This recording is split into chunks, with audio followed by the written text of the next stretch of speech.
Imagine, what if an ordinary food delivery suddenly became the beginning of the most beautiful and unexpected chapter of someone's life?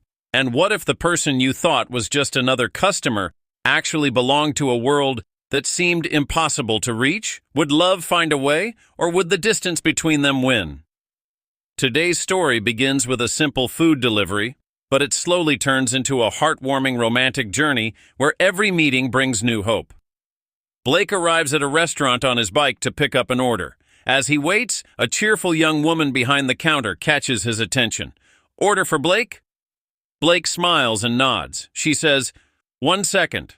I'll have someone move your bike to a safer spot." Blake is pleasantly surprised. No one had ever shown him that kind of thoughtful care before. As she hands him the order, Blake says, "Thank you." She smiles warmly and replies, "Enjoy your meal." Looking into her eyes, Blake says, "I'll enjoy your beautiful smile even more." She blushes. A little later, Blake discovers that the young woman is Annie, the restaurant owner's daughter. For a moment, he thinks everything between them is about to change, but Annie smiles and says, "I really liked that you complimented me before you knew who I was." Blake replies, "The truth doesn't need an introduction." From that day on, Blake starts visiting the restaurant more often. Sometimes for coffee, sometimes for dinner, but the real reason is always Annie.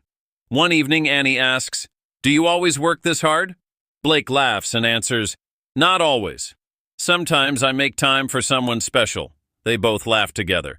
As the days pass, their friendship grows stronger. Long walks, heartfelt conversations, and shared laughter slowly bring them closer than ever. One day, Blake notices Annie looking unusually quiet. "Is everything okay?" he asks. She softly replies, "Sometimes I'm afraid of what the future holds." Blake gently takes her hand and says, "As long as we're together, you don't have to be afraid of anything." Tears fill Annie's eyes, but this time they are tears of comfort, not sadness. A few days later, Blake arrives at her house with a small bouquet of flowers. Annie smiles and asks, "What's this for?" Blake answers, "For every smile you've given me." They look into each other's eyes as if time itself has stopped, but like every love story, theirs faces a difficult challenge. Annie may have to move to another city, leaving them with only a few precious days together. One evening, while sitting on the beach, Annie quietly asks, "What if I have to leave?" Blake smiles gently and replies, "Distance only exists on a map, not between two hearts." Annie wraps him in a warm embrace. In that moment, they both realize that true love doesn't fade so easily. Will Blake and Annie stay together forever? Or is life about to test their love in ways they never imagined? To find out what happens next, don't miss the next part of this beautiful story.